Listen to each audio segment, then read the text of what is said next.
స్వాతంత్రోద్యమకారుల చరిత్రను నేటి యువతకు తెలియజేయాల్సిన అవసరం ఎంతైనా ఉందని alliance district governor Vanamu Srinivasarao, international committee chairman doctor Chappidi వెంకటేశ్వరరావులు పేర్కొన్నారు.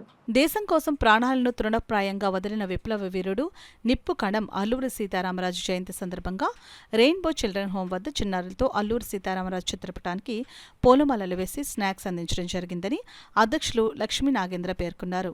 ముఖ్య అతిథులు alliance club district governor Vanamu Srinivas మాట్లాడుతూ ప్రతి ఒక్కరూ సీతారామరాజు బాటలో నడవాలని, ఆయన ఆశయాలను గౌరవించాలని, ముఖ్యంగా చిన్నారులు ఆయన చరిత్రను తెలుసుకోవాలని తెలిపారు. International committee chairman doctor Chappidi Venkateswararao మాట్లాడుతూ ఇలాంటి మంచి కార్యక్రమాన్ని చిన్నారుల మధ్య జరపడం గొప్ప విషయమని అన్నారు. సీతారామరాజు చరిత్రను రెయిన్బో చిన్నారులకు చక్కగా వివరించారు. ఈ కార్యక్రమంలో district governor Vanamu Srinivas, international committee chairman doctor Chappidi Venkateswararao, regional chair Durga Subhadra, zone chairman Lakshmi Nagendra, Chinna Matharaju, rainbow children home చిన్నారులు తదితరులు పాల్గొన్నారు.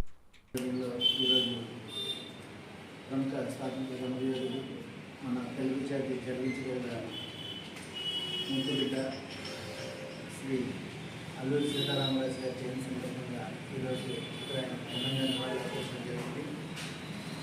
అయితే సీతారామరాజు గారి గురించి ఎంత చెప్పిన తరగదు.